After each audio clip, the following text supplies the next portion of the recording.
We're over here with Mark Kerr, the great champion here that would like to respond the challenge that came from Edson. So what do you have to say? Edson, he's full of crap. He's a loudmouth talking fag. You know, he hasn't proved himself in anything, and he just wants to talk to make himself bigger than what he is. He has to fight many people before he fights me. I will beat him like he is my bitch. Basically, he can't come in here and say that and disrespect me as a fighter, never having fought anyone. In fighting Beligi, he needs to fight Beligi first before he gets to me. Yeah, Beligi will beat him any day in a WBC event. I think it's an insult to me for him to say the things he says to me. I think he's just one big fag. Those are Mark Kerr's words. This was the World Vale Tudo Championships 5, and yes, everybody, that is Mark Kerr talking some serious shit about Edson Carvajal, a man who in a segment just prior to this interview had called out Mark Kerr. Edson Carvajal had never had a fight before professionally, and Mark Kerr at the time was a 3-time tournament champion with 2 UFC tournament championships and a WBC championship under his belt. And that is what we're going to be doing today. We are going to be watching Mark Kerr's debut in MMA at the World Vale Tudo Championships number 3. You might say, but most dangerous man alive today, what about World Vale Tudo Championships 1 or 2? You're skipping them. Yes, I am. Because this is the one you want to see. The debut of Mark Kerr. Mark Kerr in his prime. It is the most glorious thing you will ever see. And regarding Mark Kerr and his shit talking at World Vale Tudo Championships 5, all I can say is he's either high or drunk, maybe buttered up by the promoters that Edson Carvajal was talking shit about him and he had to respond about it.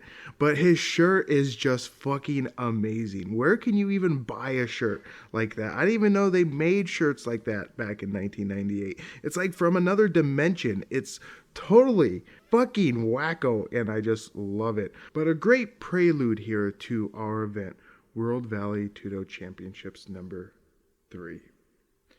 So why don't we just get into it and see the magic happen.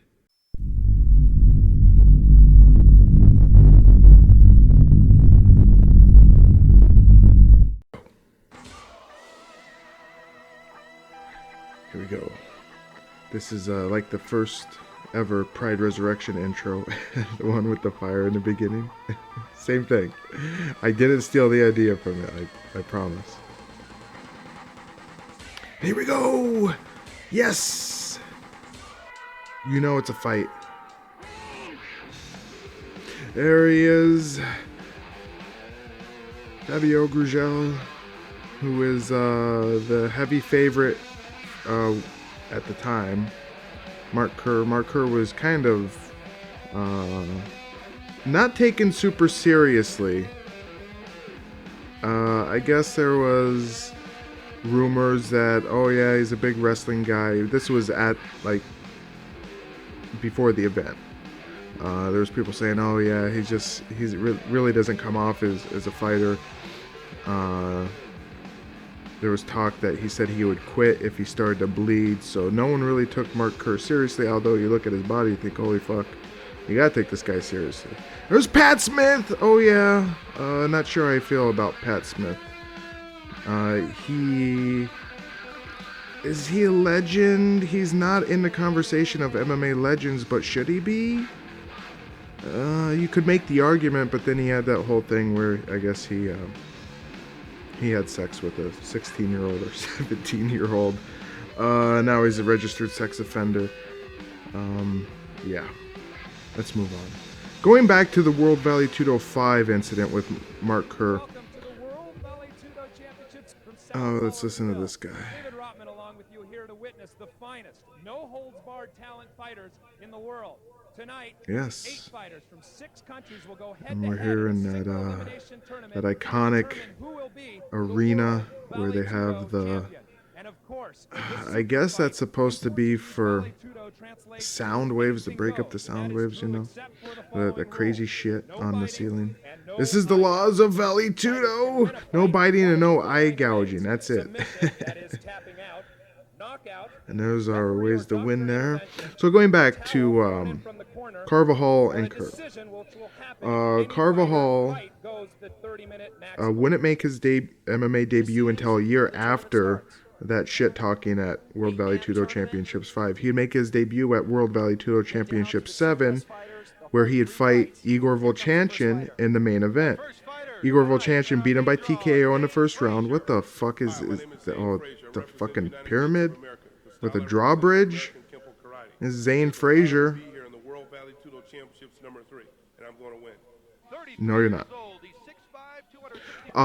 So Carvajal would be defeated by Igor Vovchanchyn at World Vale Tudo Championships 7 via TKO in the first round. Igor Vovchanchyn coincidentally was at World Vale Tudo Championships number 5 in the tournament. He'd win the whole thing. So parallels, you know. The key players were all there. And of course, Mark Kerr won a World Vale Tudo Championship. Igor won 1. Did he maybe win 2? Anyway, they both won 1. And then they would have a legendary battle, legendary face-off at Pride. Pride 8. And then they would have the rematch. The first match, of course, went to Igor was declared the winner. Then it was overturned. It was declared a no contest because of illegal knees. Coming into this, Mark Kerr wasn't taken very seriously. He, in fact, he was kind of, there's Maestro Hulk, Sidney Freitas. I guess Maestro Hulk is just a much better name. Mark Kerr wasn't taken very seriously. He was he wasn't an unassuming guy. I mean, he had the look, but I guess he didn't have the mentality. At least that's what most of the people felt after talking with him before the event. I think there was rumors going around that he said if he started to bleed, he would quit. So everybody kind of took him lightly. Here we go. This is the first round of our, I think I said it was a 4-man tournament. A lot of Americans have only seen that in the movies. That's really how he'll use 4-man tournament. It's a 6-man tournament. Kind of, I think. It's kind of weird. So you have Maestro Hulk here. Zane Frazier. Mark Kerr, Paul Vallerans, Fabio Brazil, and Patrick Smith. Oh no, then you have Michael. It's an 8-man tournament. I'm stupid. I can't count. Sorry, fans. So what's happening in the ring? I haven't been paying attention. We have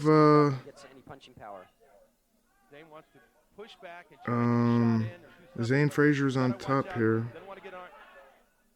Maestro Hulk is trying to move. He's got the bad boy trunks on. Zane Frazier's got his sneakers. Oh, what the fuck is going on? He's not serious with that, is he? Oh my god, that was hilarious. Little chin rubs right into his eye socket. He's like, you motherfucker. Yeah, the guard is open, but I don't think Zane Frazier knows what the fuck to do here. Except thrust his hips forward in the missionary position. Here we go. We're squeaking towards the ropes. Zane Frazier.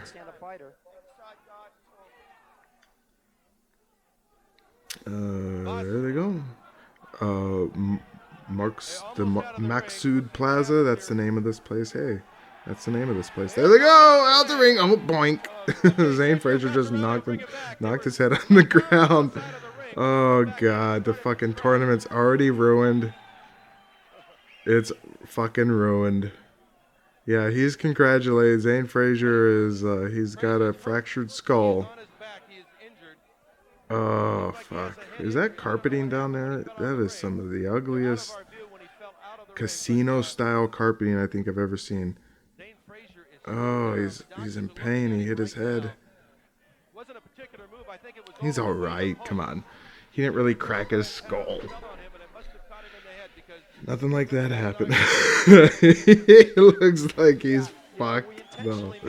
Oh Lord. Yeah, what are you celebrating? he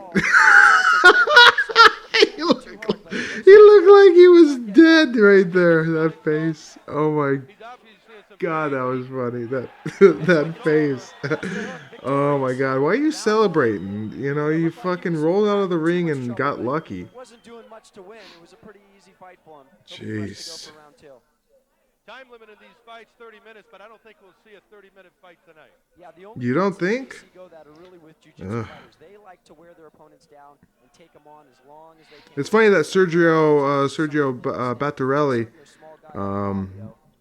is the referee here for all these matches. Sergio was a part of pretty much helping to get fighters in from America in a lot of these Brazilian events. I don't know if he was a promoter for. Oh God, I don't know if he was a promoter for International Vale Tudo Championship. These were the two marquee ones, I would say, would be World Vale Tudo Championships and International Vale Tudo Championships. And you have Mecca Vale Tudo Championships, and then you have Brazilian Vale Tudo Championships. Wow, we're fucking already getting... they fucking cleared the ring pretty quick here, and here comes Mark Kerr. He looks fucking amazing. Hi, I'm Mark Kerr. I'm representing American Freestyle Wrestling. I'm here at the World Vale Tudo 3 to prove it's the best fighting style. Yeah, this guy is Freestyle wrestling is the best fighting style. It's not a fighting style by itself, unfortunately, Mark. And here comes the big fucking Alaskan Paul Valorans. And now coming in, the biggest here, Paul Varlin, 27 years old, 6'8", Yeah. 330 Oh, he needs to work on that. He's doing the Undertaker over the top rope, the Big Show. That's great. much better on his feet. So anyway, Sergio Battarelli, yeah, I don't know if he was a promoter, but he was involved, like, it seemed, in all these fucking Brazilian Vale Tudo Championships. And it's just kind of interesting that they weren't like rivals, like in a sense that we thought, you know, like UFC against like Strikeforce or something like that. You know, UFC against anybody. You know, UFC isn't really friendly with any organization unless they buy them. Here we go, round one. Oh, Mark with half a tie clinch, a knee. He kicks. What's fucking happening? What? He can't kick with the shoes? Sergio Battarelli. Alright, well, okay, Mark, that kick didn't look very good in the first place. So why wasn't that listed in the rules? All we saw was no biting and no eye gouging. Shoot in by Kerr. Oh, and he takes the big man down. Nice. That was pretty easy. The momentum just fucking kind of carried him like gravity. The Big Bear Valorans.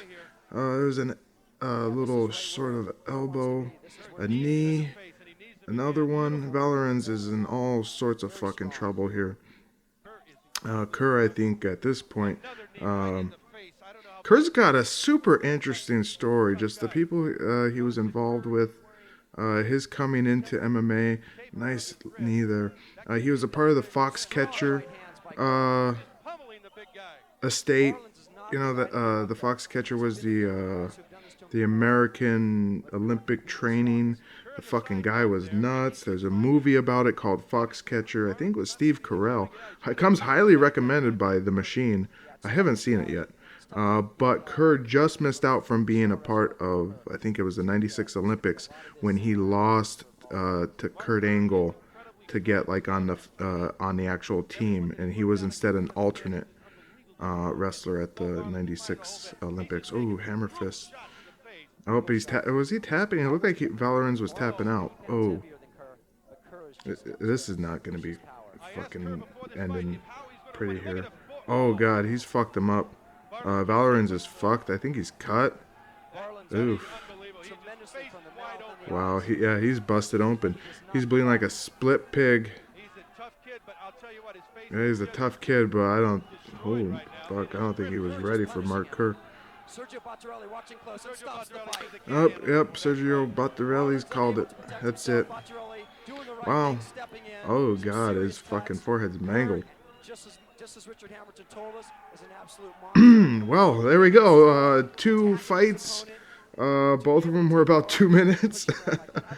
Kerr looks good. Has he always had those gun bullet fucking tattoos?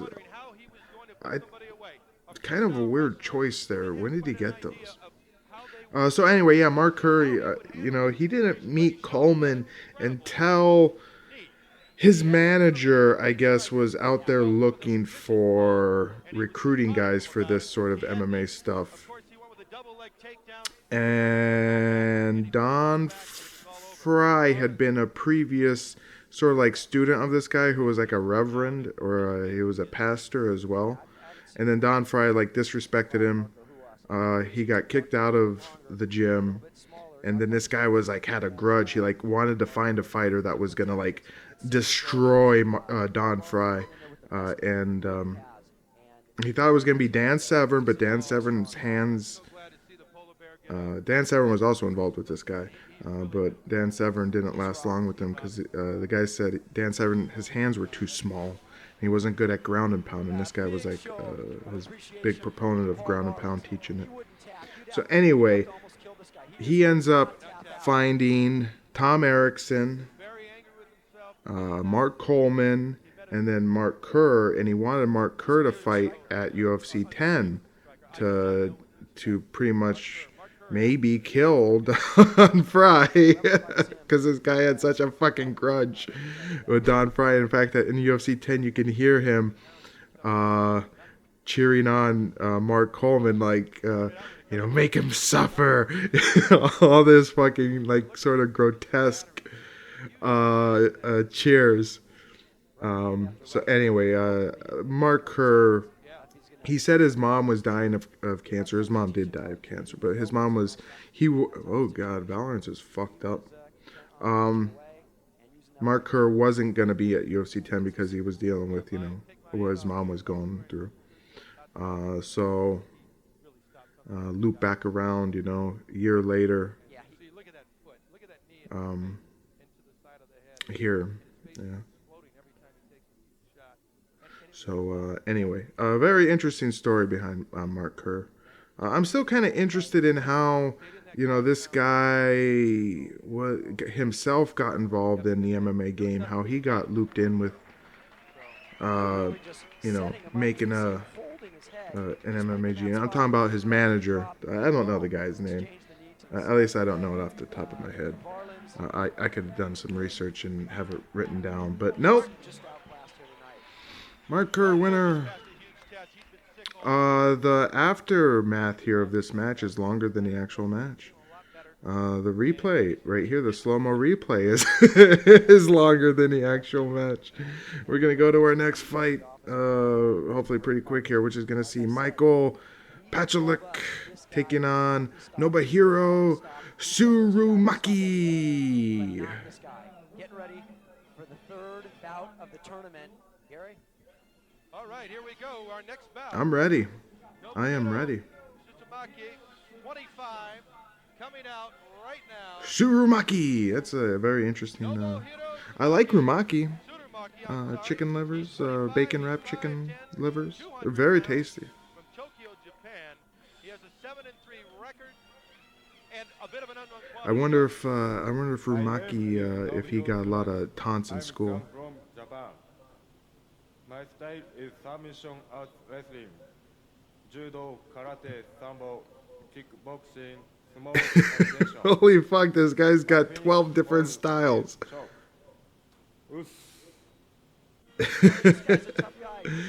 I gotta check. What the fuck else did this guy do?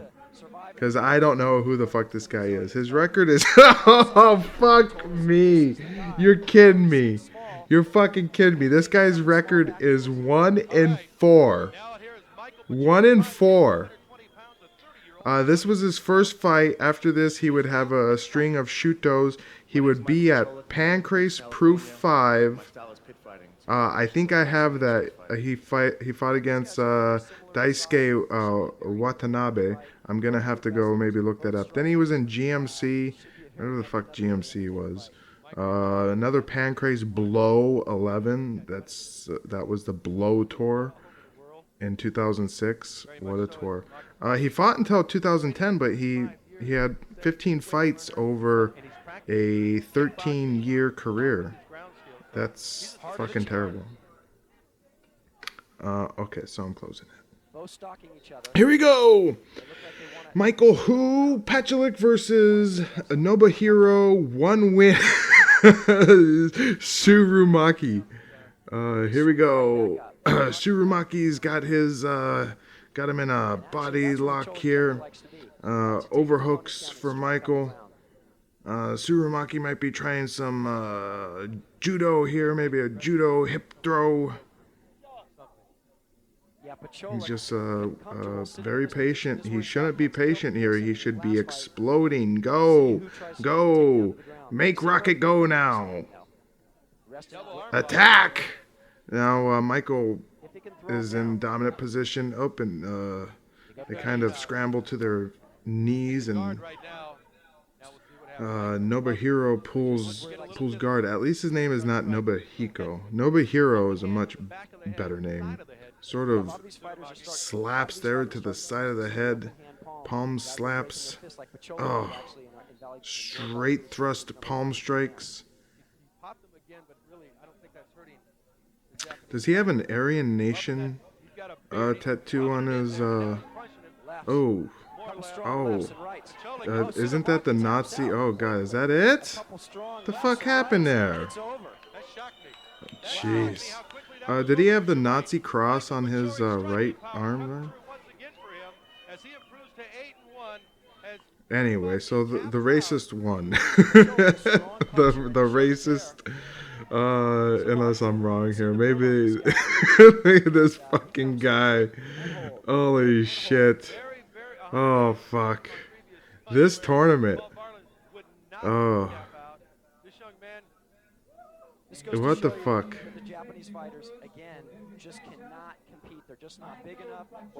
Yeah, the announcer here, the commentators talking shit about the Japanese fighters. He just bumped him, he headbutted him right there. Fucking the fight's over, buddy.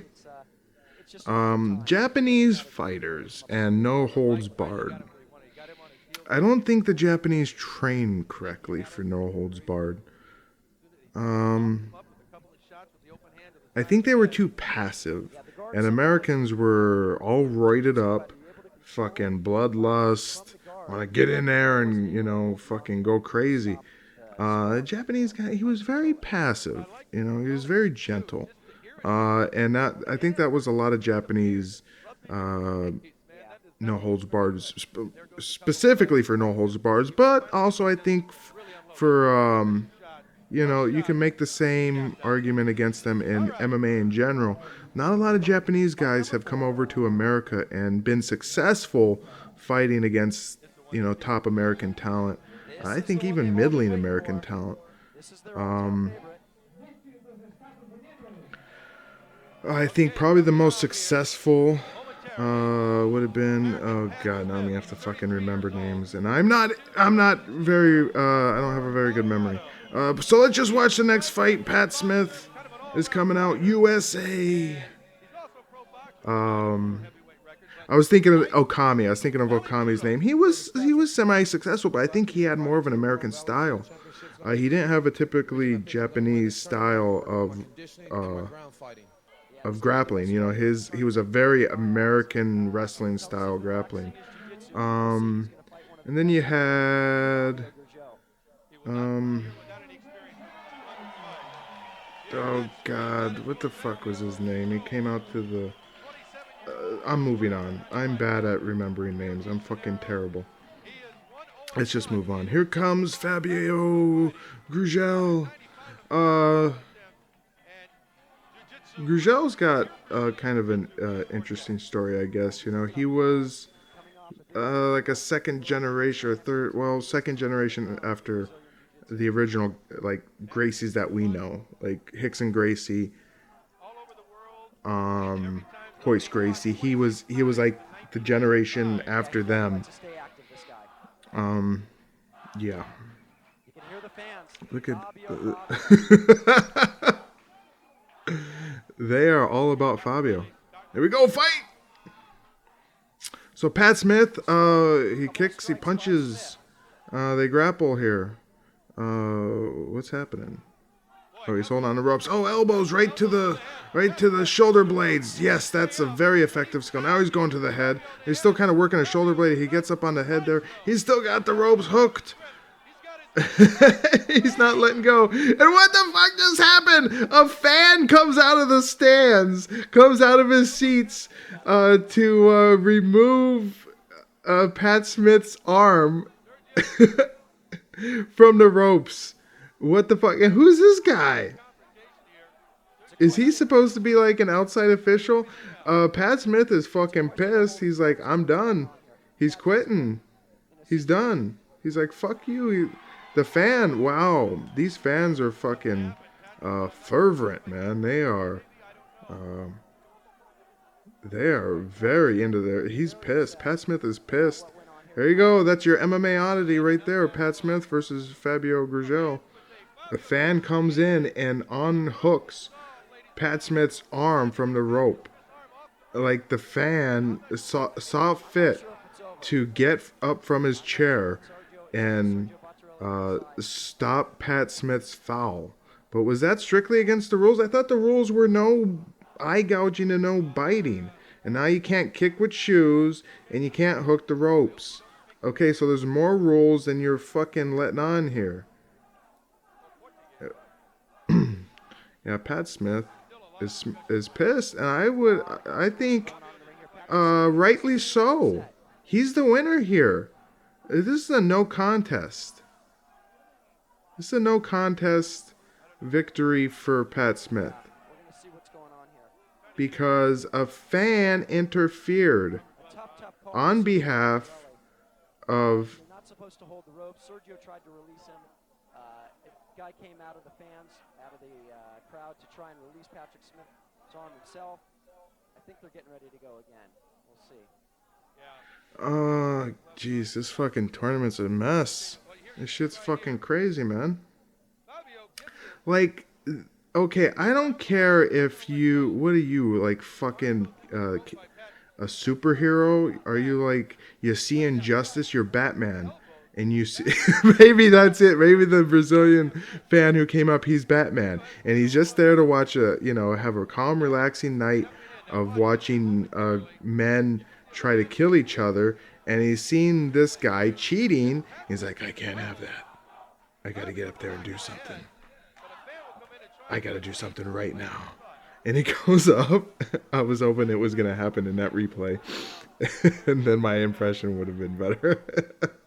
Oh, yeah. I got to do something. I can't let this go on. He's not even really... Okay, he's hooking the ropes there. Okay, we didn't get it. Oh, so Fabio Brazil is the winner. He must have told Pat Smith, look, we'll give you some extra money. We'll give you some extra cash. Let Fabio Brazil move on. So there's our semifinals. You're going to have Sydney Freitas taking on Maestro Hulk, however the fuck you say his name. Here we go, right into it. Mark Kerr. From Toledo, Ohio, who was incredibly impressive in his first bout. Yeah. I would say Mark Kerr had the tougher opponent in the first round than Fabio. Fabio had Pat Smith. Look at that little pyramid. Is this like the secret of the pharaohs? They're coming out. They found a secret crypt inside the pyramid of Giza. This should be a great. Yeah, it really should. Paul Verhoeven's is definitely a tougher opponent than Pat Smith. I'll leave it at that. I won't shit talk Pat Smith. Like I said, I'm kind of like indifferent on Pat Smith. Like the whole thing, he's with the sex offender shit going on. Give him the thumbs up, which of course is I'm not going to defend it, but I will say that you don't know. He could have been drunk. He could have been at a party. I don't think he, like, it was sexual assault or rape or anything like that. I think it was an ill-advised, very bad idea, incident. Anyway, Pat Smith, though, he's he's a legend. He started in the sport in the beginning. You gotta give him props on that, but then you look and say he's a registered sex offender for having sex with a 17-year-old or 16-year-old, something like that. You know. But it could have been an Illuminati setup job, you know. Pat Smith, minding his own business, gets his drink roofied at a bar. Next thing you know, he wakes up and he's in bed with a 16-year-old. This shit happens. That's how they get all the politicians into their fucking crooked scheme, the deep state. Anyway, Mark Kerr's got Master Hulk down on the mat. And Master Hulk is trying his little move again, where he's gonna sneak under the ropes, turn as they fall, and hopefully Mark Kerr smashes his head on the lightly carpeted concrete floor below. That's what he's gonna do. I feel it. He's trying to move here. They both got bad boy shorts on, so they're both like, oh, he's got his arms hooked. Where's that fan? Get that fan over here. He's got his fucking arms in the ropes. Where's that fan? Hello? Oh, he let go. The fan, I felt it. He was right in the corner. He was ready to come in and stop this infraction. Because, you got to be fair. You got to be, balanced. Mark Kerr is he's back in half guard. I was gonna say he's past the side control. He's in a very high half guard here, and he's delivering small strikes. There is no way Master Hulk is gonna be able to dislodge Mark Kerr from this position. I would say at any time. Up there he goes. He's going under the ropes. He's gonna pull his trick. Mark, don't fall for it. Yeah, knee him in the face. Punch him. Oh yeah, good. Oh. Is that an automatic disqualification if he backs out of the ring himself? He was trying his little sneaky move. That's his special move. Mark Kerr's the winner. There we go. Oh wow. Oh yeah, hooking up. That's his special move. Oh, he's out of here. He's like, fuck, I don't want to face these fans, because these fans right now, these Brazilian fans, are probably pretty pissed off. And Kerr's fist, his right hand there is kind of fucked up. He's trying this trick. He's like, okay, come with me, and I'm gonna turn. And oh no, I lost him. Oh fuck me. Oh god. All right, my special move failed. I'm done. Is that the guy's only recourse for winning a fight? Is to roll out of the ring while you're hugging the opponent, and then you turn midair like the Matrix, and you land on his head. Oh god. What is Master Hulk's record after this? Let's look. 4-4. This was his second to last fight of his career. He'd only have one more after this, and that was at Vale Tudo Championships 11, where he had lose to Martin Malkhassian, who I assume was Russian, maybe. He lost to submission forearm choke, and that was the last time. Hey, he did beat the Pedro, though. The Pedro Octavio, at the Facio International Vale Tudo. He didn't really fight anybody else. Mikhail Ilukin, Shootboxing S Cup of 96. Yeah. Okay. So here we go. Fabio Brazil is going to be taking on Michael Paklik.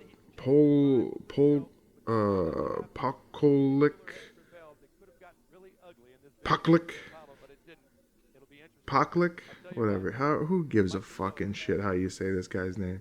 Who the fuck is he? He's nobody. The way you pronounce his name is the least important part of this fucking video. Here we go. Fabiano moves in.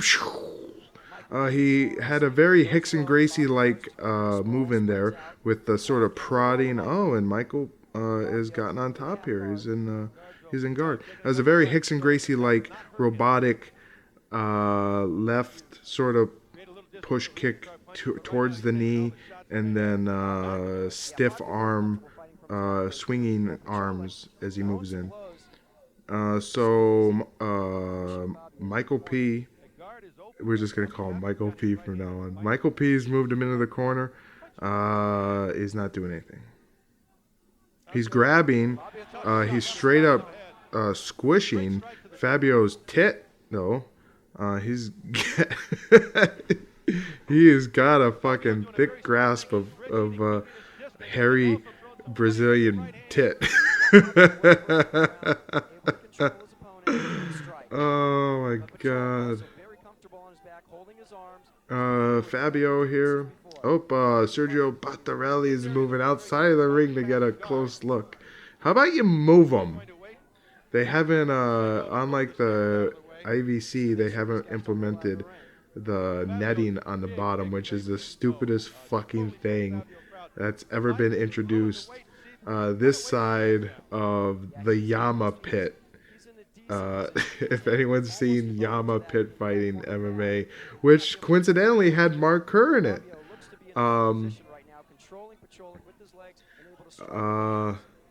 And Mark Kerr taking on Oleg Taktarov. Oleg Taktarov had fought Marco Ruas, who's Luta Livre. Luta Livre is the arch nemesis of Brazilian Jiu-Jitsu.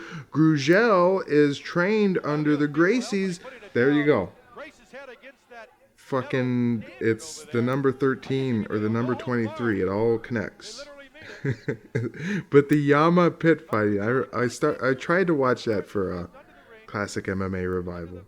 I tried to sit through it. It was 3 hours long, but every time I started the fucking video, I'd get through and then something would be fucking going on. I had to stop.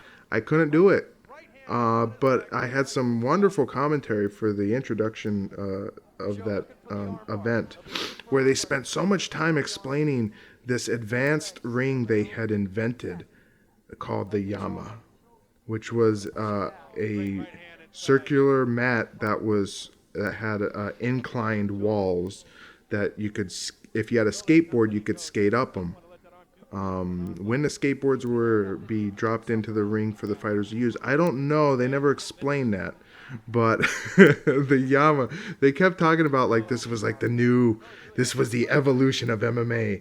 We're going to have sloped edges surrounding, encircling the ring, and you could fucking move up it was the stupidest fucking thing in the world. Stupider. It was first place, the most stupid thing I've ever seen in MMA. Second would probably be the netting under the bottom rope at IVC. Not a whole lot's happening here. We've been kind of under these ropes here for about 3 minutes. Now Fabio is throwing some punches to the fucking top of the head. Just gonna hurt his hand punching the top of a guy's skull.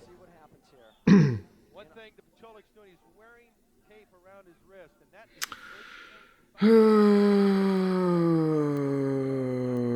God. Exactly. You'll notice here that all these guys fight in just shorts alone. You just rail him, just fucking smash. He punched the turnbuckle. he like palm striked. It was like the Vulcan. No, the Star Trek. Whenever the Star Trek characters do hand-to-hand combat and they give that upward thrust hand palm strike, that's what Grugel just did to the turnbuckle. Really quick and try and slip out because his arms are free, and I don't think Grugel could hold him there with those feet. Pacholik's a strong guy. Okay.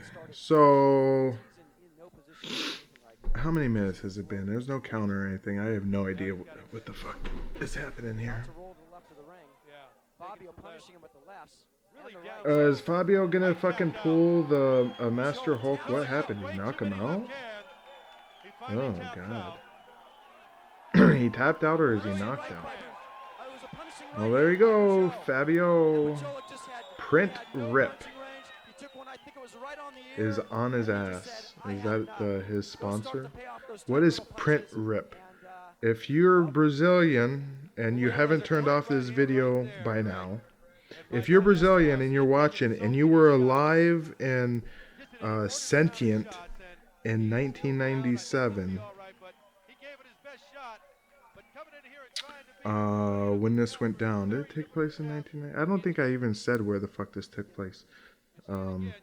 July 19th, 1997. If you're alive and able to remember, what the fuck? What is Print Rip? Was it a company? Leave a comment below. I'd really appreciate it. So there we go. We got our final set. It's going to be Mark Kerr taking on Fabio Brazil. But before we get to that, we're going to have a co-main event which features the other Pedro Hizzo. I call him low rent Pedro because the Pedro, Tavio, is clearly the superior Pedro. He's luta libre. So yeah, low rent Pedro Hizzo taking on Richard Hurd. But I'm going to take a quick break here. We're about 38 minutes through on this.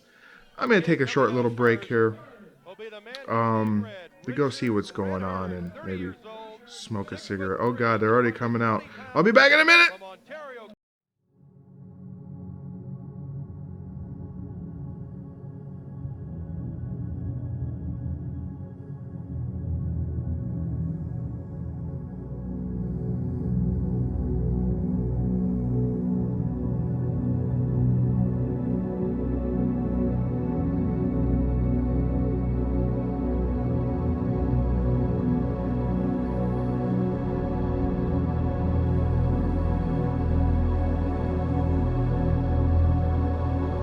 All right, everybody, we're back. Next fight is going to be Pedro Hizzo taking on Richard Red Hurd. Can you guess? Can you guess why his name is Red? You might be wondering just who is Richard Red Hurd. Well, he actually won World Vale Tudo Championships #1, which was held in August of '96, and that was over in Japan. Where was it held exactly in Japan? At the Tokyo Bay NK Hall. So yeah, he won. He won a World Vale Tudo Championships, and yet he's not very famous. He also won a singular fight at World Vale Tudo Championships too. He's never been beyond the first round. He's pretty much all submission wins. He's kind of a badass, I guess, but this is, spoilers, his last ever MMA fight. So, what's going to happen? We shall see. He's 220. He's a very svelte 220, but he's 6'3", apparently. Pedro Hizzo, low rent Pedro. There you go. Richard at this time, Pedro had... Pedro Rizzo, the champion of World Vale Tudo Champions. He won World Vale Tudo Championships #2, so Red won World Vale Tudo Championships #1. Hizzo won #2, and this is going to be, I guess, to decide who is the best World Vale Tudo Championships former champion. Some people who didn't know, he hurt his hamstring in the last fight. Hurd's ready to go. He's got his tights pulled up really high. Here we go, round 1. Red closing just a nice right with hand a right. Oh, and he doesn't want any more of that. I think he got the worst of that exchange right there, and he goes to grapple. Hizzo, though, I think looks a lot more built, more muscular, but we'll see if that matters. Oh, nice knee. Good knees exchanging from both men. Hurd's deciding to go towards the thighs. Pedro is going up the gut, Yep, he's gonna. Is he gonna grab Pedro's dick? Player, a linebacker, so Rizzo just trying to control his fighter right now, but taking strong kicks by Richard Red Hurt to the groin. Yeah, this is kind of a grinding match right now. Rizzo would be giving Shot of fucking the crowd there. some vicious knees. Vicious knees. I don't know if I would call these actually vicious knees. Pedro here had just started back in '96 at IMA. I forget what the fuck IMA stands for. Didn't really fight anybody. Then he was at World Vale Tudo Championships 2 in November of '96. Won that, and this is his fourth fight. So he's 3-0. Hurd is what, 5-0? That's how Marco Hua started out. Yeah, he's 5-0 here. Muay Thai champion, four-time Muay champion. Pedro Rizzo went the same way and now has moved on to Vale Tudo. Trained with him for 10 years now. He's grabbing Trunks again here. The Red Herd cheating motherfucker. Of course, that's not really illegal. At least I don't think it's illegal. Some good shots there from Pedro Rizzo. Red is relentless, and so is Pedro. Both very calm. If they have similar rule styles as the International Vale Tudo Championships, which we all saw Gary Goodridge do whatever the fuck he wanted with the Pedro's Trunks, the real Pedro Octavio. I was going to say Pedro Rizzo. But this is low rent Pedro. Heard his striking isn't bad. But I wouldn't call it, is he grabbing the turnbuckle, grabbing the ropes there? I wouldn't call it very precise. His striking is, but Pedro with the relentless attack with the knee. I mean, it's okay. Totally even fight at this point. I wouldn't call it rudimentary, but I mean, his striking was okay. Rizzo here is just all over him, just grinding him down. He's Sergio Battarelli. He's really fucking on top of these, grabbing the ropes now. He doesn't want a repeat of a fan coming out of the crowd to stop any infractions. The Brazilians are really sticklers for their rules. Little headbutt there by Rizzo. Hurd looks like he hasn't absorbed a whole lot of damage. Is he bleeding around the mouth? Or is that just his red beard? There's a lot of infighting going on. Rizzo with the left, couple left. Rizzo! He calls him Rizzo. Red's giving away 8 years. They're both about the same weight. So is Red 8 years older to Rizzo here? To Rizzo! I think yes. Red looks like he's bleeding now out of the nose, possibly. Maybe the mouth. Rizzo is completely dominating this clinch here. He's got the dominant position. Hurd is sort of in that submissive lower position where it's not good in the corner. He needs to stand up straight, but he might be trying to go for the leg here. He needs to stand. Oh, he took a shot there. Oh, he rolls there. That was a good roll. He backs up. If you're gonna back up in the corner, you gotta strike out of there. Start swinging. He needs to go crazy if he's in the corner and the guy's coming towards him. He's such a tough guy. And he needs to stand up straight here in the corner. He can't be in a submissive position where Rizzo can knee him, just punch him. He's looking down at the mat. He needs to stand straight up. Right there that he's putting on there, and the foot stomps. He's just coming from every angle. But what the fuck do I know? Just like, I mean, seriously, what the fuck do I know? He's trying to deliver those punches there, but he's not getting a whole lot on them. Clearly, Pedro Rizzo would be coming into this the better puncher and kicker, but Red coming out with Pedro Rizzo immediately after this would go into the UFC, starting with UFC 17.5, a little tweener UFC. It was Ultimate Brazil. He fought Tank Abbott. Then it was UFC 18 after that, Mark Coleman. UFC 20, Trey Teligman. UFC 23, Ultimate Japan, the second, Shuyoshi Kosaka.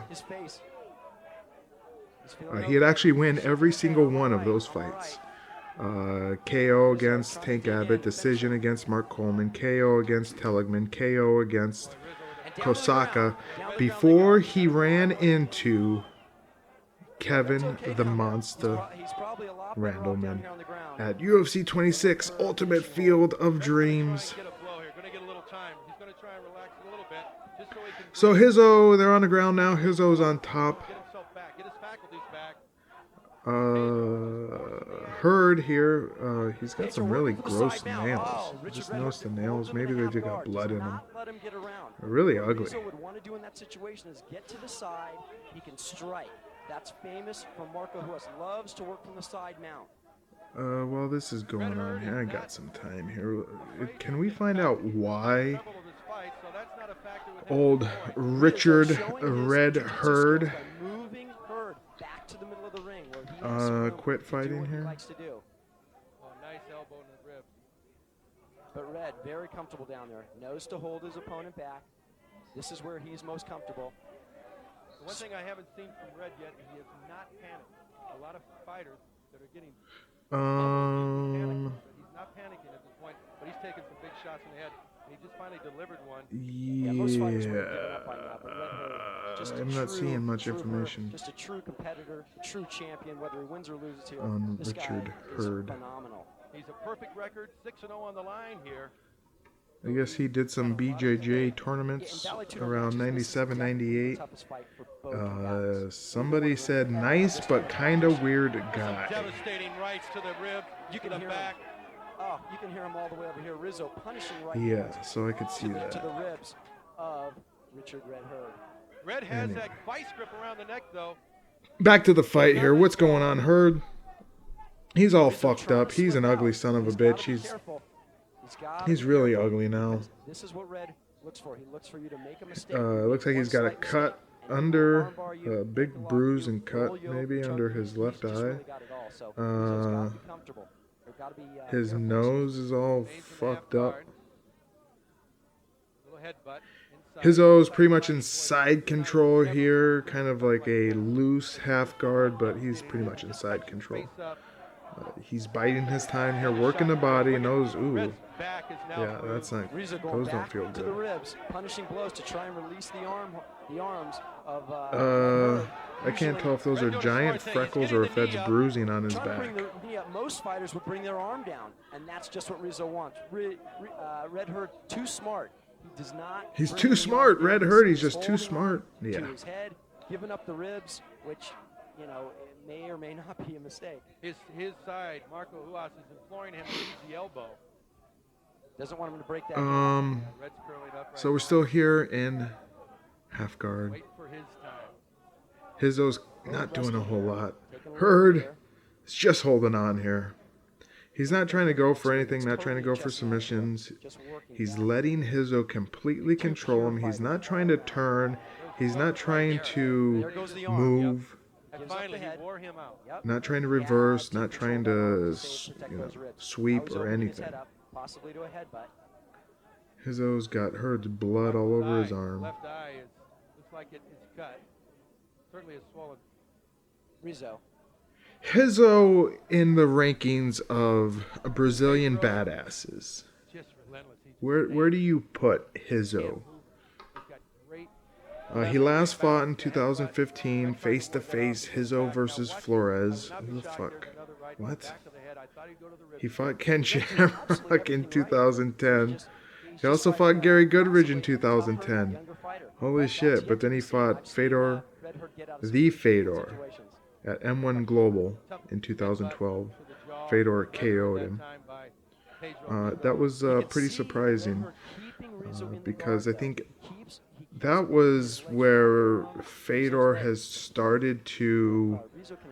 Fedor 2012 was slipping, or he had slipped. Like he had been exposed. He was exposed by Verdun, and then Bigfoot Silva. By the time Dan Henderson came around, I think it had been clear that Fedor wasn't the same man he was. And of course, you can't. The guy was unstoppable for a decade. maybe not a decade, 7 years. The guy was unstoppable from 2000 pretty much until 2009. But really, like, unstoppable in the mid-2000s. And you can't fault the guy for having done so many fights not losing. He lost once in early 2000. That, you know, eventually time is just going to catch up with you. You know, the first thing to go is your chin. Unfortunately, first thing to go is your chin. Your power doesn't go. Your chin goes first. I've seen it happen to all the greats. Liddell, Henderson. You know, Henderson was very hard to knock out, and then the last couple times he's been, you know, he's been put down pretty easily. So it happens to all the greats. The chin goes first. So after that, you know, maybe your gas tank kind of goes then. Last thing to go is your power. Your power sticks around forever. Hell, Dan Henderson, although he wasn't able to stop Michael Bisping when they fought last, I thought Dan Henderson won that fight, by the way. He put Bisping down twice, and I think, you know, given a couple years, if it was a few years before that fight, you know, those shots from Henderson would have knocked him out. But Dan Henderson was what? How old was he when he fought Bisping? 45? 46? You know, if he was 43, those shots would have had enough power to knock out Bisping. But I think, you know, 46-year-old, you know, that's, you know, Henderson was clearly at the end of his fight career. His chin is gone. His gas tank, I think, was gone. His power was slipping. It was leaving. Has anybody been watching this fight? What's been going on? I've been rambling on here about fucking everything but this fight. So Hizzo, where does he rank in terms of Brazilian badasses? Do you rank him higher than Verdum? Do you rank him higher than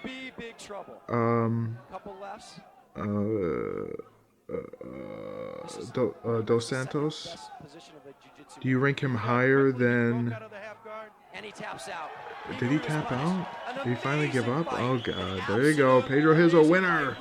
After Dick Hurd, Red Dick Hurd has tapped out.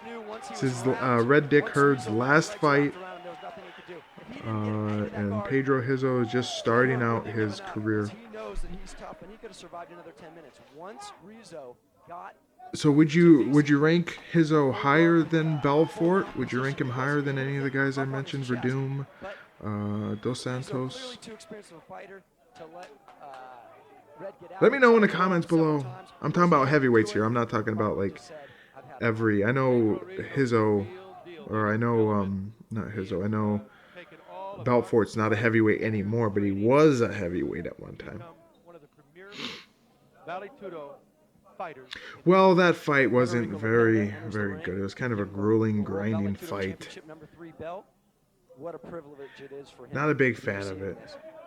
Hurd, it's surprising Hurd had kind of shocked the world, I would say, by winning World Vale Tudo Championships 1. I mean, who was he? Who was this fucking guy? Some weird guy. That's what somebody said.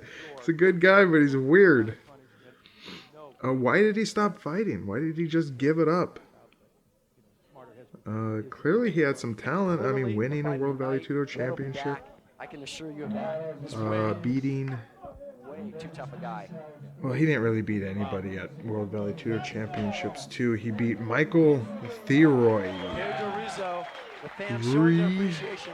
Not quite what Gurgel would be receiving should he take on his next fight, but anyway, still a Brazilian. We're moving on to the next fight, which is going to be the blow-off to our tournament here. It's going to see Mark Kerr taking on And they're giving Gurgel. Red a hand as he walks out. That's a class act by the Sao Paulo Brazilian crowd.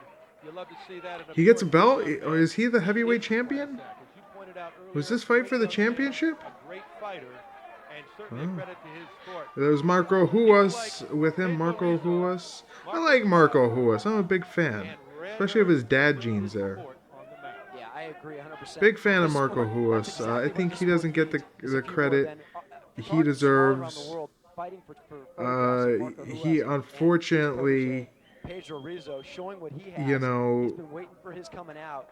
Now just 22 years old. he carried the he's out mantle of and ready to Luta take on all Livre, and comers. Luta Livre, you know, reading up on it, there's sort of like a class warfare going on between Brazilian Jiu-Jitsu and Luta Livre. They said all the rich kids and all the rich families, they took Brazilian Jiu-Jitsu, and the poor kids that lived on the street, they took Luta Livre. And so that's why the fierce rivalry is you have the rich snobs and their martial art, Brazilian Jiu-Jitsu, and then you have the poor kids. Yeah, surprisingly, Red Herd came out swinging. Taking Luta and, Livre. as we said, did a phenomenal job getting off. So I guess, shots does that the tell you first it was minute or Marco so who was a of the poor fight, kid growing but up on the then, streets? I think And Pedro Rizzo, he must be, I didn't know he was Luta Livre, but he must be, obviously. Who's that guy in the suit? Is that the producer? What's his fucking name? The guy who produced this show. He'll be back to fight another day. I don't think you could knock that kid out with a baseball bat. I seen his name, but somewhere, but I forget what it is. And he looks great. Yeah. He was a young guy to be producing this, He to actually be looked putting these shows a on. little bit rocked at the beginning, but was able to get surprised, don't you? They're just killing time here. Let's get to the next one.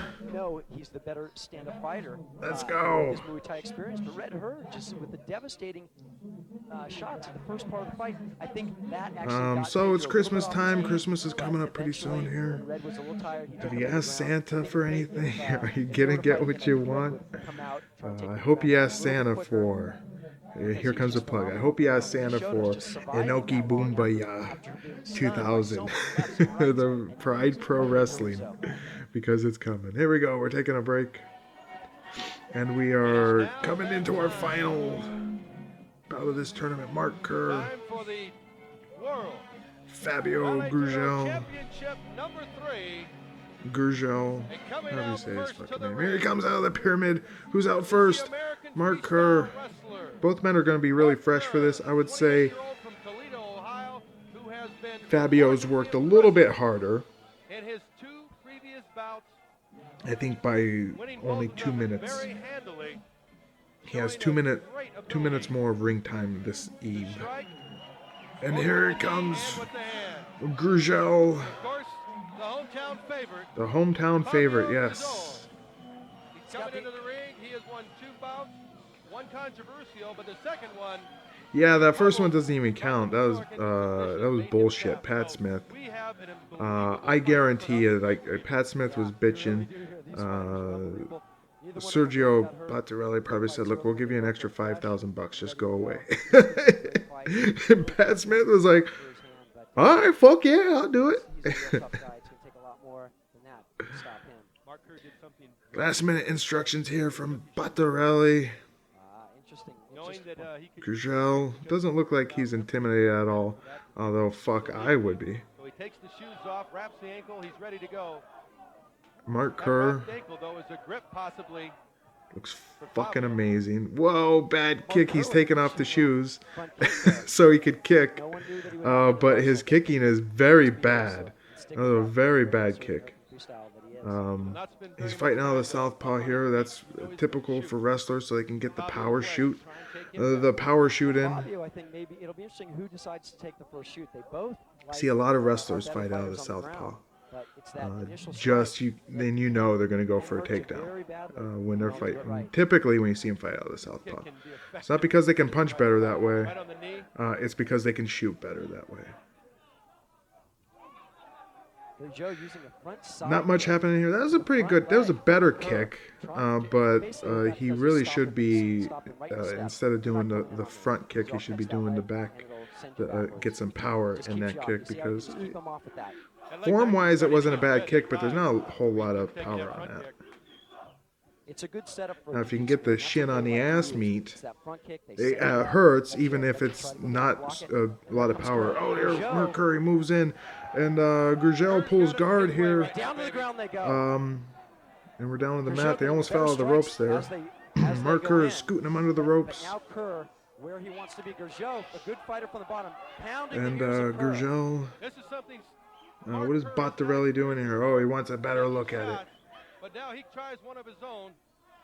He's got him in a half butterfly guard here.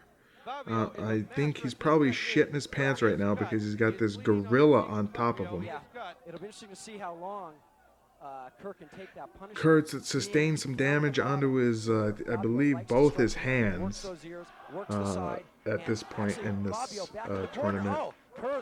His baby soft knuckles weren't used to punching people.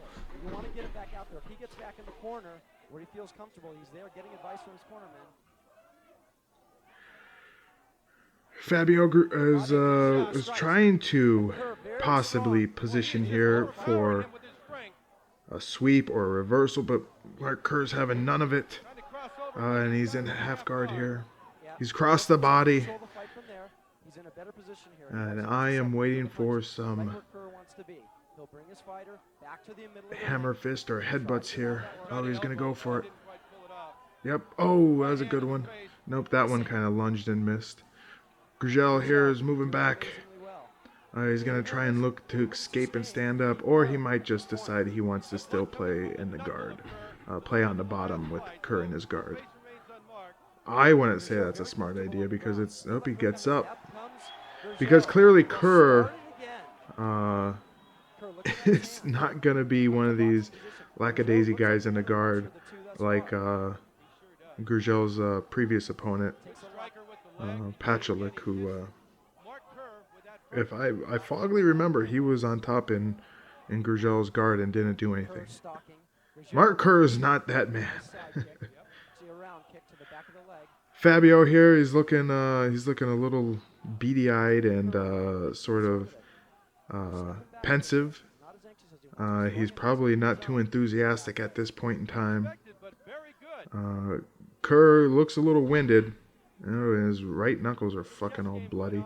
Oh, there's two good strikes. Oh, power double right there by Kerr. Kerr's at the end of his feet. And it's got to be a scary fucking position. Oh, he gets slugged right there. He gets slugged again. To have Mark Kerr standing over you, especially this point in time, fucking frightening. Is he going here for some type of choke? No, he doesn't have any choke locked up. Clearly putting on a great show here tonight, showing the expertise. What were they talking about? Choking him out. On the ground, both on the ground and standing. Kerr is rubbing his hands over the eyes. He's looking to punch him. Taking the blows that other fighters are taking from Kerr while they're down on the ground. Works the body. That's a hard shot. Under the arm by Mark Kerr. Boy, I tell you, that's a smart thing for Fabio to do. Whoa, that was a sneaky little up kick, though it fucking missed. Kerr is trying to reach from the ends of Gurgel's feet. Not a rookie mistake there. Now he's postured up here. This is good, but Gurgel's hand fighting here, trying to control the wrist. Oh, headbutts! You control the wrists, and you're gonna get a headbutt. And Gurgel is busted open. Oh, that's another good headbutt there. It looks like he's got a cut right across the top of his left eye, on his forehead. Bottarelli is really fucking in there getting a good look. Another headbutt there. I think Mark Kerr at this was like saying, hey, this headbutt and stuff doesn't really hurt my head.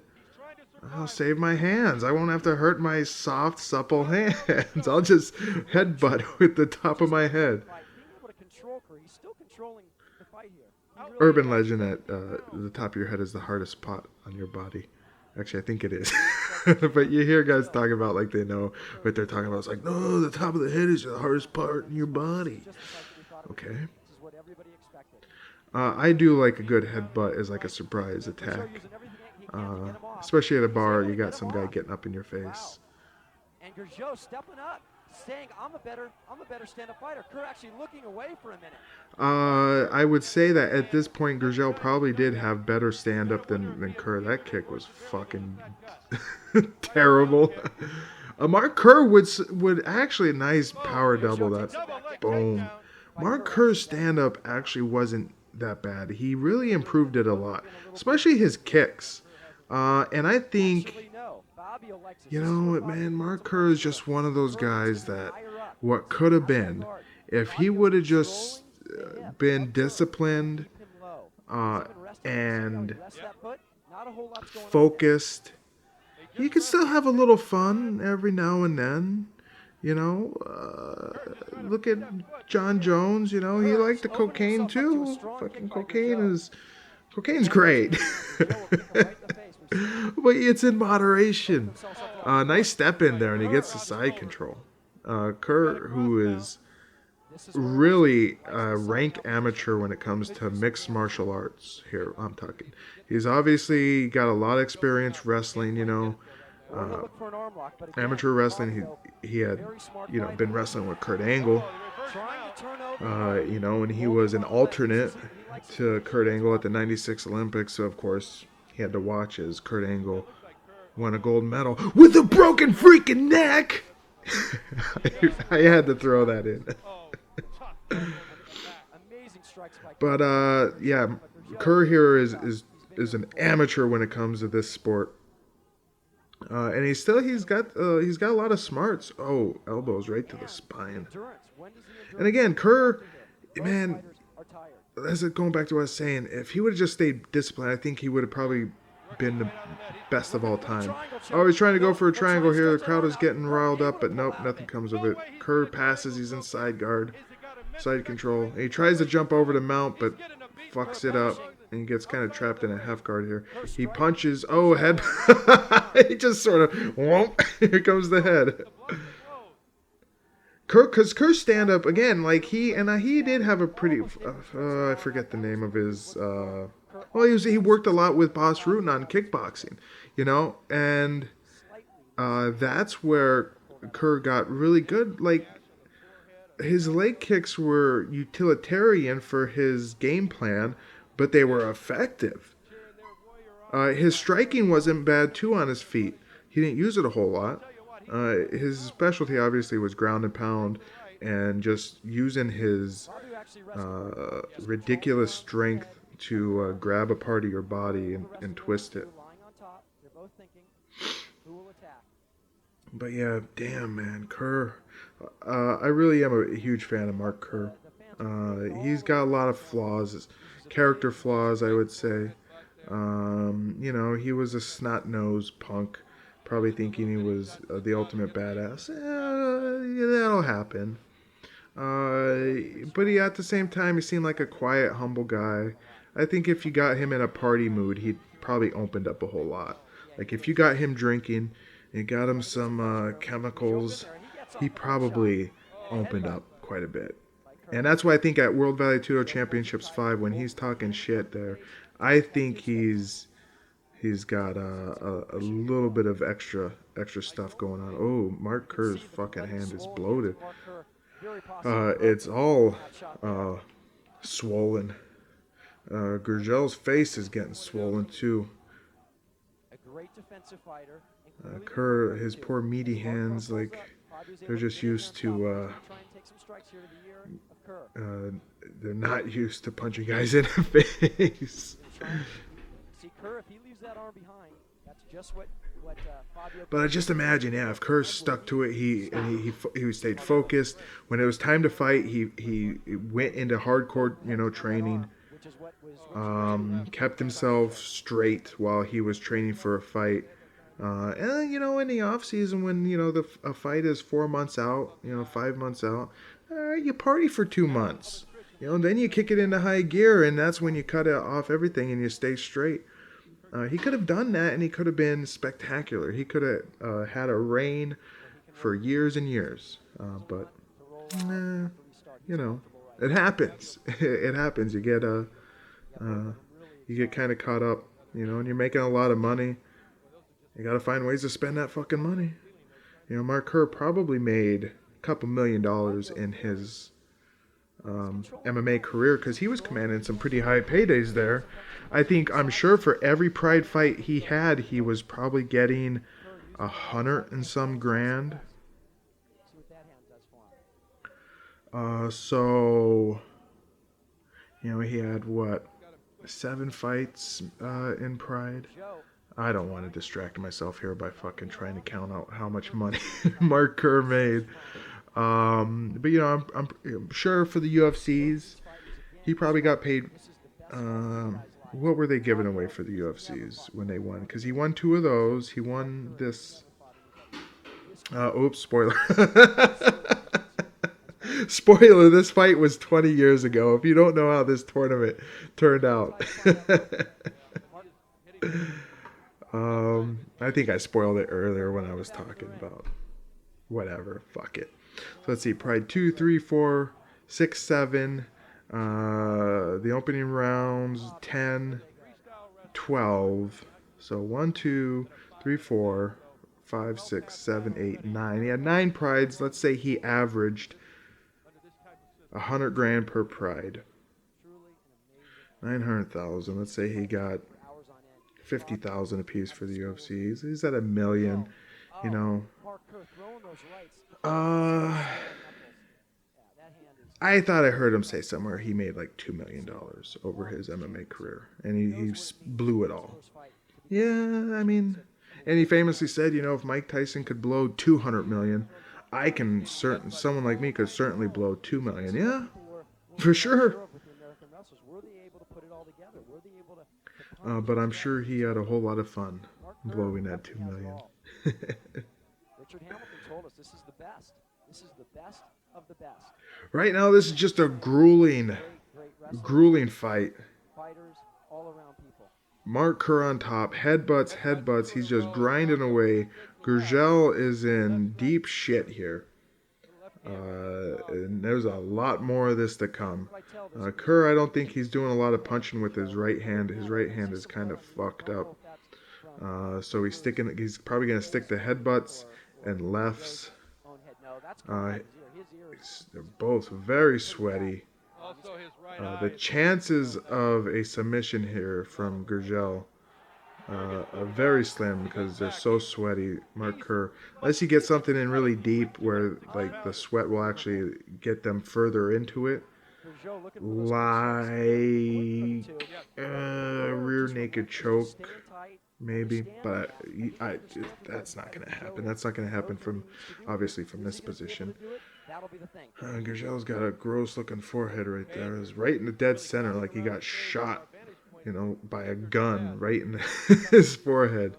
Is that, who is that? I was going to say, is that Pat Smith in Mark Kerr's corner? But it might have been a different black guy. And I just might have been racist there saying, oh yeah, all black guys, it must be Pat Smith.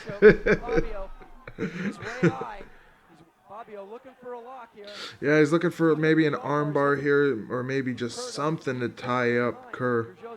Because Kerr is having his way here, and the crowd is got to be very deflated here. Gurgel is really in danger here of being all tied up and having his no chance for defense. He's trying to sneak out of the ring now, maybe to get a breather. But I guess apparently if you fall out of the ring or you escape the ring, that's considered a submission, and Gurgel's grabbing him. Yeah, Bottarelli. Where's that guy? Get that fan over there to stop these infractions of holding the ropes. The crowd is encroached upon the ring here. There's cameramen everywhere. Gurgel is saying something to maybe his corner. Is that his corner? The black fellow in his corner. Like, I think at this point the Brazilian crowd is beside themselves that this American has come in and he's dominating their hometown favorite. Kerr's sliding him around, getting him away from the ropes. He's punching with the right hand. Maybe adrenaline's kicked in here. It's numb. He's giving some shots there. He said his hand wasn't broken, although it was just incredibly swollen. Some people said, oh, Mark Kerr fought with a broken hand. No, he said he didn't break it. He just swollen up. He got looks like some bruising in there, some blood welts right across the knuckles there. Yeah, we haven't seen Mark Kerr's face in a while. He's keeping it buried. He knows to keep that face down. Oh, that was a stiff headbutt. That was a good one. He kind of oh, that was another good one. He's timing that perfect. Oh, and Gurgel's fucking eye is all fucked up now. Looking him straight in the eyes, and here I come. And his right hand and Yeah, Gurgel's grabbing his forehead now. Like, no more of those, because his eye is gone. taking a little bit of a break. Crowd right in front of us.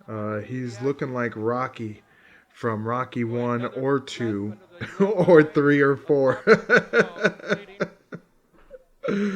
Oh, to the chin, no, though that probably doesn't hurt as much. Wow, Gurgel's eye is... It really does look like it's from, Rocky. He's saying, I've had enough of those headbutts. I'm going to... Cut me, Mick! I said cut me! As well as he should, because he is busted up badly around the eyes, the forehead. But Gurgel, the heart of a champion, just won't give up. He actually looks very comfortable. Oh, gotta give Gurgel credit here, though. I think most other men would have given up by now. As close as he can. The only thing that he's not used to is those headbutts. They would have quit. I think a lesser man. Oh, that just wasn't fair. Gurgel was distracted there, and Kerr just headbutts him. A lesser man would have given up. So Gurgel, got to give him credit here. He's got a lot of heart. Obviously, he tries a little punch there, but I don't think he's got anything. And no power. His energy's all been sapped. He's been fighting off his back here, just working at, even though he hasn't expelled a lot of energy, you could say, like punching back or anything, he's drained. He's just absolutely drained. He's been beaten up. Two hard headbutts, and Kerr is pushing his finger into the fucking wound. Oh, cheap motherfucker. Oh, wow, that is dirty tactic. That's one for Boss Rutan. All his energy's just been sapped right from his body, drained. He doesn't have anything left. So Kerr could just have his way, and Kerr is still riding high on adrenaline here. He's in top position. He's beat this guy up. He sees visibly what he's been doing to this guy. He hasn't taken any damage. He's hurt his own hand off of beating up guys. So Fabio looking for that armbar. Yeah, he's not going to get anything here. He's just not going to. Oh, poor guy. Oh, he tries some punches here. He actually gets off a couple good ones, though. He's not generating a whole lot of power. He's punching right to the back of the neck, sort of ear area, side of the neck. A couple of good shots there, though.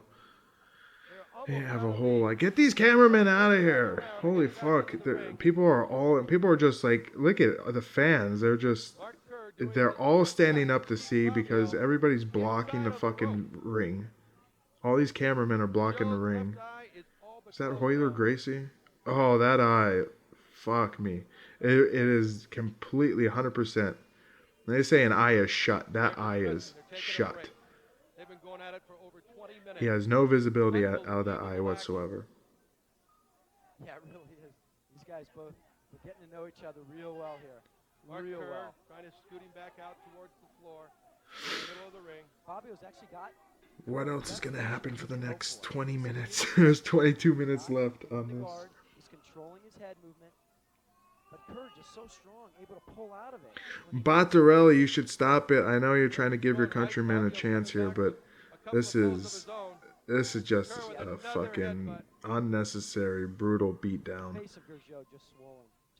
He hasn't given up. He still has his wits about him, but you don't want him potentially losing his eye or something like that. Yeah, but again, from where Fabio Brazil comes from, you just don't give up. He's just fighting till the end. He is an amazing competitor. Interesting how... Oh, a good body shot and then over the top. I would have loved to seen a fight between Mark Coleman and Mark Kerr. Although they were friends and buddies, I think they're both had kind of admitted that if the money was right, they would have done it. And Kerr was kind of adamant saying that he would have beat Coleman. But their manager, who had, you know, kind of discovered and recruited them both, said that Coleman would have beat Kerr. So it would have been an interesting fight. Maybe it might have turned into Chemo versus Severn in Pride 1. But maybe it might have been one of the best fights ever. A lot of fights I would have liked to seen Mark Kerr take, or, you know, or be a part of. Mark Kerr versus Hickson Gracie, that would have been a fucking special fight. I think if Mark Kerr in his prime versus somebody like, well, I would have liked to seen him fight Don Fry. That would have been a good fight too. I would have liked to see Nat. I know they would have never done it, you know, Mark Kerr versus Sakuraba. But, you know, Mark Kerr versus Takada happened, and Takada wasn't, well, what was he, like 210? Sakuraba had struggled to make 190, so yeah, maybe they probably would have never done a fight like that, but still would have been a fun fight to see. I'm talking about prime Kerr, you know, Kerr from 98 to 99. That era of Mark Kerr. There's so many good matchups that would have been, I think, something special. So you see the gross eye of Gurgel and then the gross hand. The baby-like hand now. It's so bloated and featureless. Mark Kerr's right hand. It's like an oversized baby hand. I don't know. Now Kerr's getting amped up here. He's got a lot of energy. He's blocking the mouth of Gurgel, obstructing his breathing. Oh, and he slams down a shot. He smashes in some more shots. He slowed down a headbutt. Gurgel had been trying to answer. Oh, these might be grounds to stop this. Now he's going across with like wrist shots. Holy fuck, he just poured it on there. Somebody should save Gurgel. Stop this. The concerned faces on the crowd. That lady right there.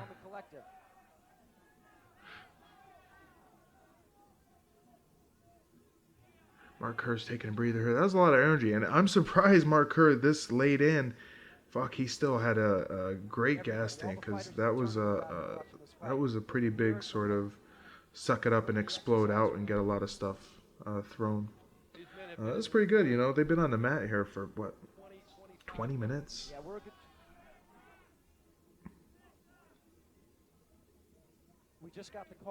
Gurgel now has some swelling over his left eye. His left side of his face is all sorts of fucked up. He's got, either that's his Neanderthal-like eyebrow or his brows are just swelling up. Oh no, he's got a giant fucking lump over his left eye. Oh fuck. He's got a goose egg under it. Now he's got a goose egg over it. Because people make mistakes, and a great jiu-jitsu man seldom does. You're seeing that here. He's doing everything he can to fend off Kerr. You know, in a really soon, not this next episode of Pride, but the Pride Resurrection, but the episode afterwards. No, maybe it is. No, it is this one coming up. Pride 15. Mark Kerr versus Heath Herring. We will see. I guess you could officially say that that would be the end of Mark Kerr's reign. You know, because when he rematched Igor at Pride 12, it went to decision. It went to unanimous decision for Igor, but, you know, I don't know. That fight could have gone either way. I thought I could have given that fight to Kerr. I don't think it was a unanimous, clear victory for Igor. I think Kerr kind of just got lazy at the end there and let the fight slip away. But you couldn't you couldn't be like, okay, that's it. Kerr's done. He didn't get destroyed. But Pride 15, him versus Heath Herring. Okay, that's where you'll see. Like, that is the clear falling off the cliff for Mark Kerr, and it's kind of sad. I'm a big fan of Mark Kerr. It's all about heart. Big fan. I think the Japanese really liked him. He came off, really good, good sportsman. Trying to take the championship home to America. He was a good ambassador for the sport. He became a good ambassador, unless he was drinking a lot and possibly on cocaine. Then he was just a major dick, calling guys loudmouth talking fags. Oh, that was hilarious. That really was great. I'm like, oh, is that Mark Kerr? What's he saying? Of course, language like that nowadays, big no-no. Can't say that. Never know who you might offend. Back in the 90s, like, come on, no. Just say it all the time. Hell, on most YouTube comment sections, you still see us at a whole lot. Yeah, they really are. But, Joe trying to roll up and over. Different times now, friends. PC culture. Social justice warriors. But I think the tide is turning. It's coming back, I think, we've had this little period here of sort of the what about me culture. The culture of I'm special. The culture of I'm important too. The Me Too culture. Well, yeah, it's a big thing now with the whole sexual harassment stuff going on. Me Too. But the what about me culture. Definitely a lot more than he expected. It'll pass. It'll pass and things will get back to, I think we'll get back to some normality. We'll see. They're showing it here. They're showing it here. Just not willing to give up. Boy, look at the right hand, Mark Kerr. It is puffy. Yeah, I think this fight, this is really, we're at the end here. This has got to be, well, the fights all had a 30-minute time limit, I guess, and then it would go to a judge. Because what'll happen is Gurgel will start, that hand's broken. He looks for the weakness of Kerr. I don't know if there's multiple judges or if there's only one judge, which would be Sergio Battarelli. That's the wrestling. We'll see.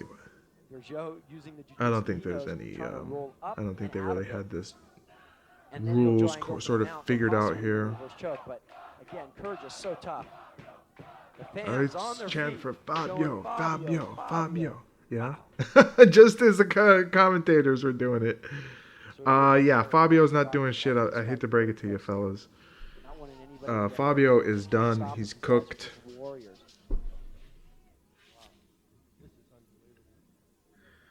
There's no way he has any energy left to escape, to get out of this. And if he does have just enough energy to escape, and he has no energy to do anything else, I'd actually like to see this stood up and just see what happens. I think Rochelle would probably quickly go to the mat. Mark Kerr might obviously quickly try to take it to the mat, but I think Mark Kerr has a lot more energy here.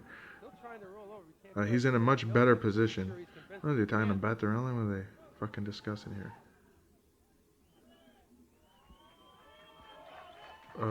What happened? That's the time limit. Oh, that's the time limit. There we go, 30 minutes down. I believe they're going to go for a 10-minute Mark Kerr, who's this hillbilly in his corner? Is that the guy is that the pastor? There's Gurgel. He's all fucked up. Coach, print rip. They're cleaning up their fighters, the Gurgel people. Richard Hamilton's people do be doing the same thing. Everybody on their feet. I'd like to take a look at Mark Kerr. There were so many people. I'd like to get a good look at Gurgel's face here and just see all the damage. He got really beat up. The left side of his face is really fucked. He's got micro slices all over. Attended to, getting some ice, getting some treatment. He's got like multiple little just swelling. I don't know if he had that bad a cauliflower ear before he stepped in, but some of that swelling in his cauliflower ear looks pretty fresh. Just the redness of it, plus the presence of blood around the there. Oh god, his fucking eye. It's fucked up. It's bad. Mark Kerr looks great. Wow, I'll tell you what. Everybody's on their feet. There is no reason to be. We know where this is going. There's no way that Mark Kerr did not win this. No possible way. Is that Jay-Z in Gurgel's corner? The black guy. Now I am sounding like a racist.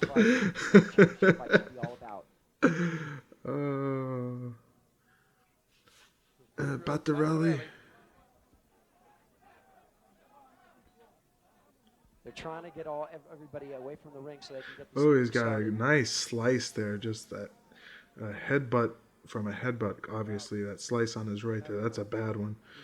Just the way it's sort of like an envelope, you know, like just the slice of it. Whew.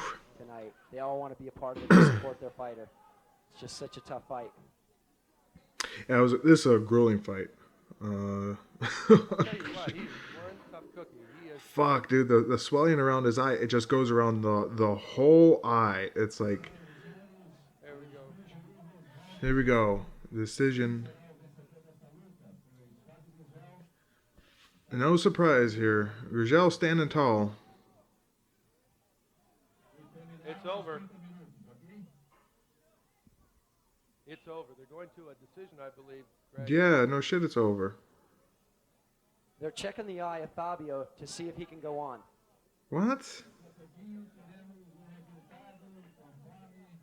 Oh boy, what is this fight not over yet? Shake hands with his cornermen. We're waiting for the decision. I'll be surprised if this goes on, Greg. Yeah, it was truly an amazing fight by both fighters. They did an amazing job. Okay, so that was confusing. Like, were they gonna start fighting again? But who's this fucking dweeb with the camera? We're still a little bit unsure of what's going on here. Yeah, what the fuck is going on for the here? decision.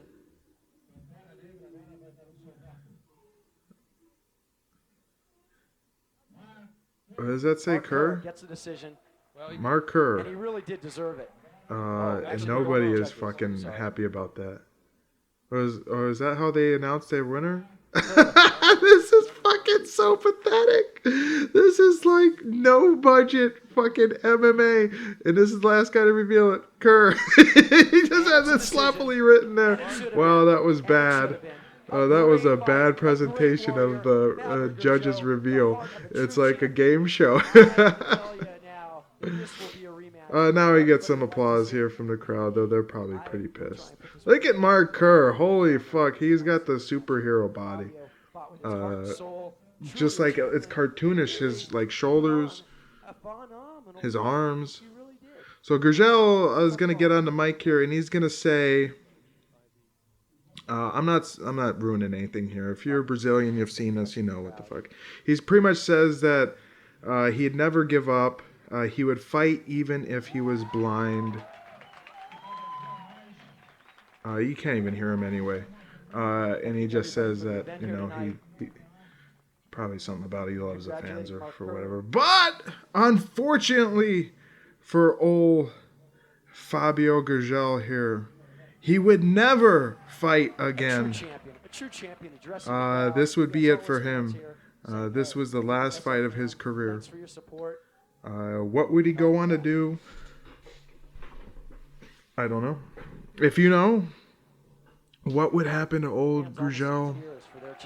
Leave a comment. Help us out here. Help me out.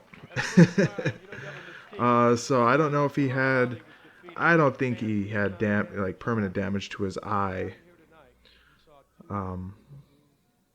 Yeah, Mark Kerr's face actually looks fine. He looked that way when he came here. Actually, when I thought he had a broken nose and swollen face, but that's just he trained so hard that he was able to absorb. He's just such a big, strong guy. Yeah, good job from Mark Kerr coming in a rank amateur into this game, and he showed some future chops here, like of what he was capable of. Joe trying to control him. Kerr able to pull those arms out pretty much when he needed to, just pushing his arm in his face, trying to actually suffocate This is you can stop your opponent from breathing. There's no rule against that. Yeah, that's kind of. Is Kerr getting a championship belt here? Nice. And there's that. This is the producer guy I was talking about. I don't know his fucking name, but he's. Even though he had no experience, he came in here, showed that he is he's still doing like this kind of. I don't know if he's still doing MMA exactly, but he's like a producer, Brazilian producer. He does a lot of different stuff.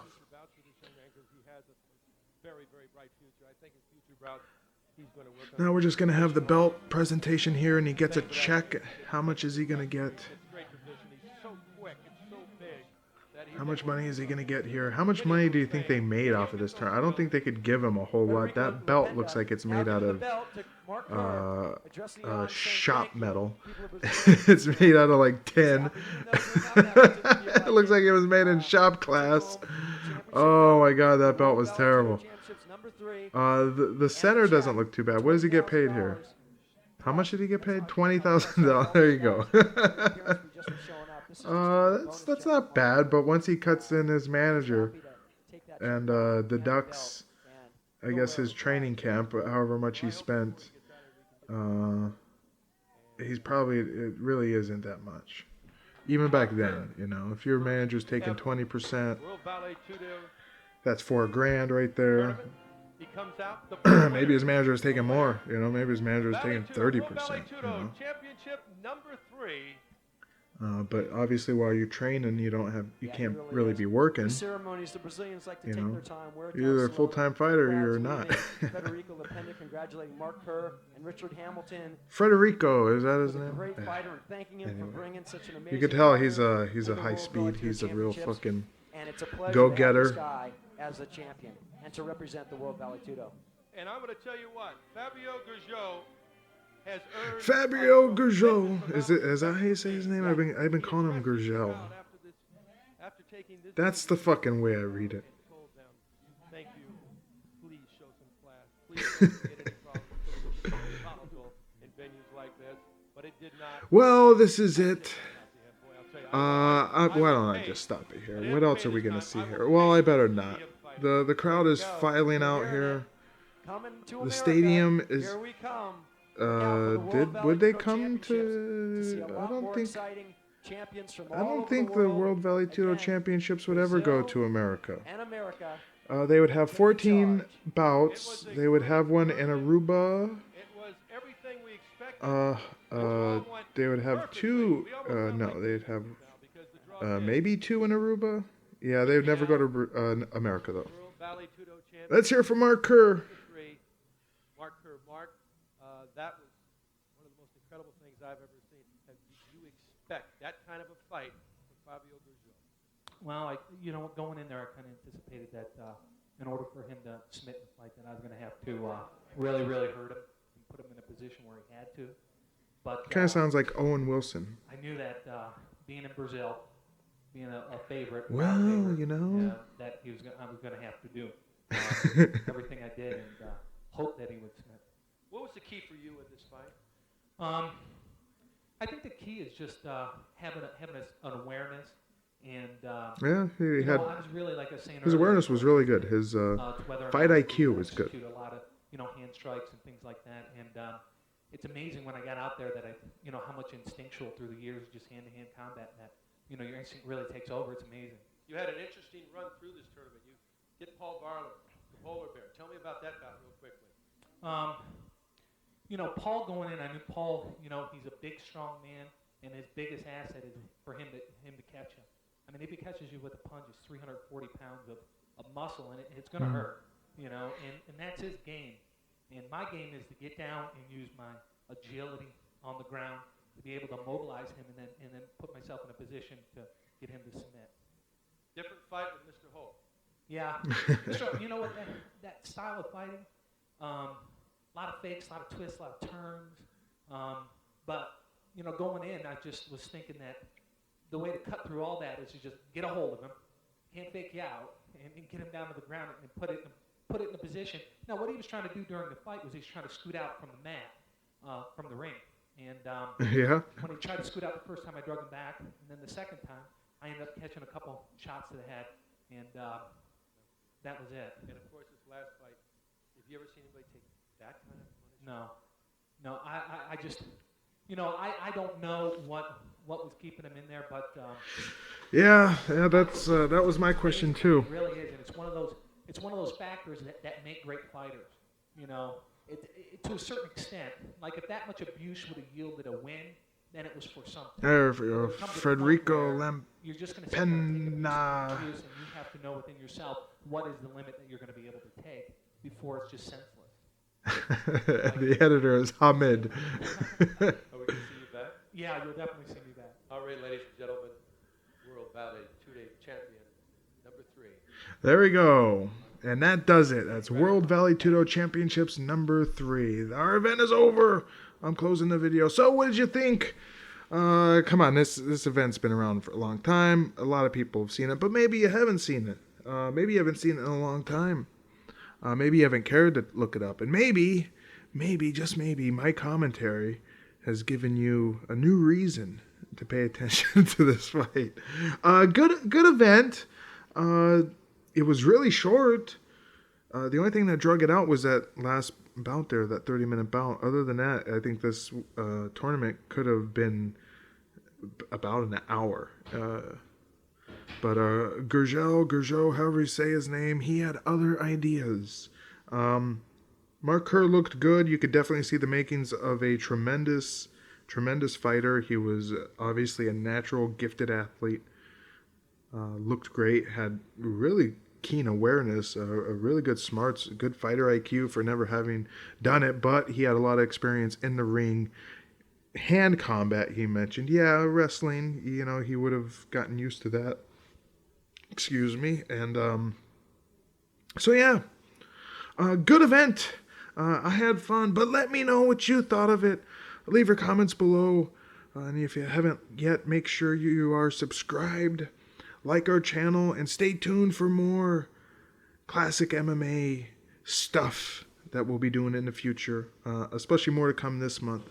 I am the most dangerous man alive today, wishing you goodbye, good luck, and we'll sniff you fucking jerks later.